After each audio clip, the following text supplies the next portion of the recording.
আসসালামু আলাইকুম সুপ্রিয় দর্শক, আশা করি ভালো আছেন। আলহামদুলিল্লাহ আমিও ভালো আছি। শুরুতে অনুরোধ করব, যারা আমার চ্যানেলের নতুন দর্শক, দয়া করে আমার চ্যানেলটি সাবস্ক্রাইব করে আমাকে উৎসাহিত করবেন। আর পাশে থাকা বেল বাটনটি অবশ্যই প্রেস করবেন, যেন আমার আপলোড করা ভিডিও বিনা বাধায় আপনাদের কাছে পৌঁছে যেতে পারে। প্রিয় দর্শক, আজকে ছুটির দিন, তবু একটা ইম্পর্ট্যান্ট আপডেট নিয়ে এলাম। আপনাদের জন্য একটা ভিডিও তৈরি করছি ছুটির দিন হওয়া সত্ত্বেও। তবে দেখুন, আপনারা যখন আমাকে হোয়াটসঅ্যাপে নক দেন, তখন কিন্তু সাথে সাথে একটা অটোমেটিক রিপ্লে SMS চলে যায় আপনাদের কাছে, যেখানে স্পষ্ট করে লেখা আছে সকাল 10টা থেকে রাত 10টা। এটা হচ্ছে দুবাইয়ের টাইম, যেহেতু আমি দুবাইতে থাকি। আর সানডে আমার অফ ডে। সানডে SMS না দেওয়ার জন্য এটা আমি লিখে দিয়েছি, ওখানে অটো মেসেজ দেওয়া আছে যে রবিবার বন্ধের দিন এবং সকাল 10টা থেকে রাত 10টা অন্যান্য দিনে। এটা কিন্তু স্পষ্ট লেখা আছে, তারপরেও আপনারা মেসেজ দিতেই থাকেন। তো যাই হোক, সবার জ্ঞান তো আর সমান না। আরেকটা বিষয়, আপনারা একটু যখন ভয়েস মেসেজ পাঠাবেন হোয়াটসঅ্যাপে, একটু লাউডলি ভয়েস মেসেজ পাঠাবেন। দেখুন, আমার ভয়েস যদি একটু স্লো হয় বা একটু ধীরে হয়, একটু আস্তে হয় আমার ভিডিওর সাউন্ড, আপনারা একের পর এক আমাকে জ্ঞান দিতে শুরু করেন কমেন্ট বক্সে। কিন্তু আপনারা যখন আমাকে ভয়েসটা পাঠান, তখন কিন্তু আপনাদের এইদিকে নজর থাকে না। মোবাইলের স্পিকার কানের ভিতরে ঢুকিয়ে নিলেও আপনাদের ভয়েস শোনা যায় না। তো আমি অনুরোধ করব, ভয়েস পাঠানোর সময় একটু স্পষ্ট করে এবং লাউডলি পাঠাবেন, ঠিক আছে? আর তা না হলে টেক্সট লিখে দিবেন। তো যাই হোক, আজকের আপডেটটা হচ্ছে আপনার ভিজিট ভিসায় এসে দুবাই এয়ারপোর্ট থেকে শত শত মানুষ ফেরত যাচ্ছে।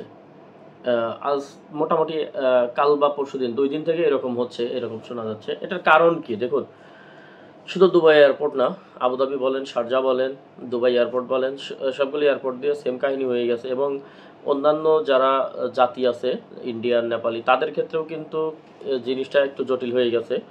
ভিজিট ভিসা হয়তো তাদের চালু আছে, কিন্তু এন্ট্রিটা কিন্তু সবার জন্য কঠিন হয়ে গেছে। হোটেল বুকিং ছাড়া, পর্যাপ্ত ডলার ছাড়া, এবং এখানে যে আপনার কি বলে, আপনি যে কয়েকদিন থাকবেন সেই কয়েকদিনের উপরে যে একটা খরচ আছে, একটা আনুমানিক খরচ, সেটা কিন্তু ম্যান্ডেটরি। তো আমরা মনে করছি যে হয়তোবা শুধু বাঙালিদেরকে ফেরত পাঠাচ্ছে, তা না, সবার জন্য সেম, কিন্তু বাঙালিদের জন্য একটু বেশি কঠিন। আপনি দুবাইতে রিটার্ন টিকিট তো আপনাকে থাকতেই হবে। তো আপনি কতদিনের রিটার্ন টিকিট করেছেন, কতদিন থাকবেন, সেই দিনগুলোর উপরে আপনার যে ডিউরেশনটা, এখানে যেই টাইমটা আপনি থাকবেন, সেই ডিউরেশনের উপরে আপনাকে হোটেল বুকিং, এবং সেটা অরিজিনাল হোটেল বুকিং, সেটা পেইড হোক আর নন পেইড হোক, কিন্তু বুকিংটা অরিজিনাল হতে হবে। অরিজিনাল হোটেল বুকিং আপনার, যদিও ইন্স্যুরেন্স এখন ম্যান্ডেটরি না, তবুও সেটা সাথে রাখবেন। আর চেষ্টা করবেন আপনার ভিজিটের টাইমটা, যে 1 মাসের ভিজিট ভিসা পেয়েছেন আর রিটার্ন টিকিট 1 মাস পরে দিয়েছেন, এটা কিন্তু একদম অধমের মতো একটা কাজ, নির্বোধের মতো একটা কাজ। দুবাইতে ঘুরতে আসবেন, দুবাইয়ের মতো ব্যয়বহুল সিটিতে আপনি কি 20-25 দিন ঘুরবেন? তাহলে তো আপনি রিয়েল টুরিস্ট না। আপনি সর্বোচ্চ 10 দিন, 10 দিনের উপরে রিটার্ন টিকিট না দেওয়াটাই ভালো। এবং 10 দিনের হোটেল বুকিং, এবং এই 10 দিন থাকতে একটা আনুমানিক সম্ভাব্য খরচ, আপনার হোটেলটা যদি পেইড হয় তাহলে এক ধরনের খরচ, আর হোটেলটা পেইড করেন নাই, নন পেইড, তাহলে কিন্তু আর এক ধরনের খরচ। আপনার পার ডে মোটামুটি, যদি আপনার হোটেল পেইড করা থাকে, পার ডে আপনার 300 দিরহাম করে হিসাব করবেন। 10 দিন থাকলে 3000 দিরহাম, 5 দিন থাকলে 1500 দিরহাম, এরকম হিসাব করবেন। আর যদি হোটেল পেইড করা না থাকে, তাহলে আরও হোটেলের জন্য আরও 1000, 5 দিন যদি থাকেন, 5 দিনে 500 বা 750 দিরহাম, 150 দিরহাম করে দেন। মানে আপনার হোটেলের খরচটা কত আসছে অ্যাকচুয়ালি, তো ভাউচারের উপর লেখা থাকবে, সেই টাকাটা আরও অ্যাডিশনাল রাখতে হবে। এবং সব থেকে ভালো হচ্ছে, যদি কেউ ফ্যামিলি নিয়ে আসেন, ফ্যামিলি যারা আসবেন তাদের জন্য একদমই সহজ হবে। জাস্ট আপনাদের হোটেল বুকিং এবং পর্যাপ্ত ডলার থাকলেই চলবে, ফেরত যাওয়ার সম্ভাবনা খুবই কম। আর যারা ব্যাচেলার আসবেন, তারা হোটেল বুকিং এবং পর্যাপ্ত পরিমাণ ডলার রিটার্ন টিকিট থাকা সত্ত্বেও আপনাদের ট্রাভেল হিস্টোরিটা অনেক জরুরি। এতদিন কিন্তু দুবাই এয়ারপোর্টে এগুলো দেখেনি। দুবাই এয়ারপোর্টে কিন্তু শুধু পাসপোর্ট দিলেই দাবাদাব সিল মেরে আপনাদেরকে ছেড়ে দিত। আবার অনেকে, কারো কারো ভাগ্য ভালো থাকলে ইলেকট্রনিক গেট ইউজ করেও ঢুকতো, স্মার্ট গেট দিয়ে।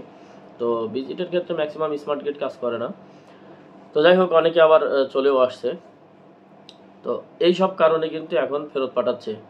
আপনি অরিজিনাল ট্যুরিস্ট কি না, এগুলো কিন্তু এখন সিকিউরিটি চেক করে দুবাইতে ঢুকতে দেওয়া হচ্ছে। এতদিন কিন্তু এরকম ছিল না।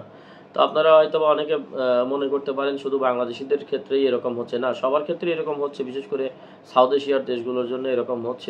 বাংলাদেশের জন্য তো একটু বেশি কড়াকড়ি থাকবে, এটা খুবই স্বাভাবিক।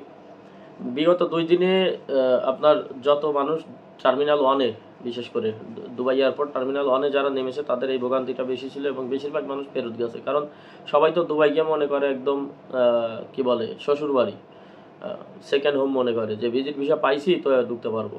বাংলাদেশ এয়ারপোর্ট কোনো রকমে পার হয়ে চলে আসে, এখানে তাপাস করে ঢুকে যায়। কিন্তু এখন কিন্তু আর সেটা শ্বশুরবাড়ি নেই, এখন কিন্তু সেটা অনেক কঠিন হয়ে গেছে, এখন সেটা মামুর বাড়ি হয়ে গেছে।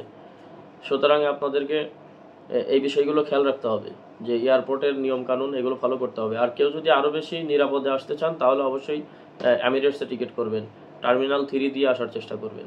হ্যাঁ, আর আমি যে কথাগুলো বললাম, আপনি কতদিন এখানে স্টে করতেছেন এবং আপনার হোটেল বুকিংটা পেইড করা আছে কিনা, আপনার কাছে পর্যাপ্ত খরচ আছে কিনা, ডলার অথবা দিরহাম অথবা ভ্যালিড ক্রেডিট কার্ড এটা আছে কিনা। আর আপনি ফ্যামিলি হলে তো খুবই ভালো, আর না হলে আপনি অবশ্যই আপনার ট্রাভেল হিস্টোরির দিকে এখন একটু নজর দেবেন। ফ্রেশ পাসপোর্ট হলে, পাসপোর্ট আর ছবি হলেই দুবাইয়ের ভিসা হয়ে যায়, এখন এই দিন চলে গেছে। শুধু পাসপোর্ট আর ছবি হলেই ভিসা পেলেও এন্ট্রি নাও দিতে পারে। এই বিষয়গুলো খেয়াল রাখবেন। আর এমিরেটসে ফ্লাইয়ের ক্ষেত্রটা একটু চিন্তা করে দেখবেন। এমিরেটস এদের ন্যাশনাল ক্যারিয়ার, অবশ্যই এর দিকে একটু ছাড় দেওয়া থাকবে। তো এই বিষয়গুলো মাথায় রাখবেন, তাছাড়া আর কিছু না। যারা ভিসা পেয়েছেন, আমি যেই বিষয়গুলো বললাম, যেই পয়েন্টগুলো বললাম, এগুলো যদি ফুলফিল করে আসেন আপনার 90% শিওর দেওয়া যাবে যে আপনি ঢুকতে পারবেন। হ্যাঁ, তারপরও 10% আপনার নসিবের উপরে ছেড়ে দিতে হবে, এটা 100% শিওর দিলে মিথ্যা বলা ছাড়া আর কিছু হবে না। আর যারা এই বিষয়গুলো, এই পয়েন্টগুলো ফুলফিল করবেন না, তাদের জন্য রিস্ক থেকে যাবে। তো এই ছিল আপডেট। সবাই ভালো থাকবেন, সুস্থ থাকবেন, সুন্দর থাকবেন। আসসালামু আলাইকুম।